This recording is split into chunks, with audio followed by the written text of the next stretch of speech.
Bien involontairement, Noël a relancé le débat sur la séparation de l'Église et de l'État. À Avrechy, le prêtre a en effet annulé la crèche interprétée depuis quelques années par les enfants. En cause, la candidature aux élections municipales de l'organisateur des festivités.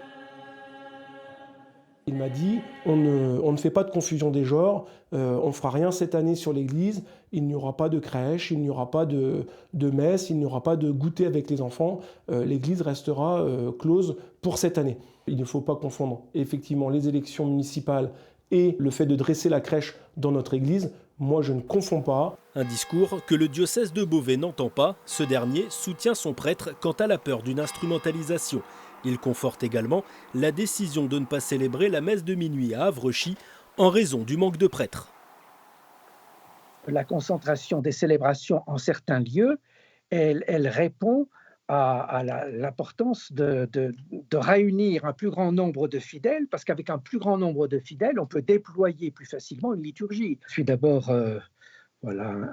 surpris et contrarié devant les réactions multiples et variées qui sont parues, et parfois de manière très excessive. Problème, la polémique largement relayée par les réseaux sociaux et les médias n'en finit plus de prendre de l'ampleur.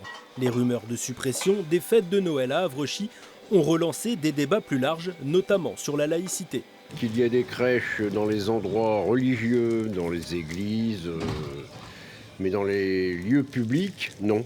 On est réunis pour quelque chose, c'est magnifique, et de tout enlever comme ça, ça fait mal au final. Pour d'autres, en revanche, il existe un lien avec les prochaines municipales.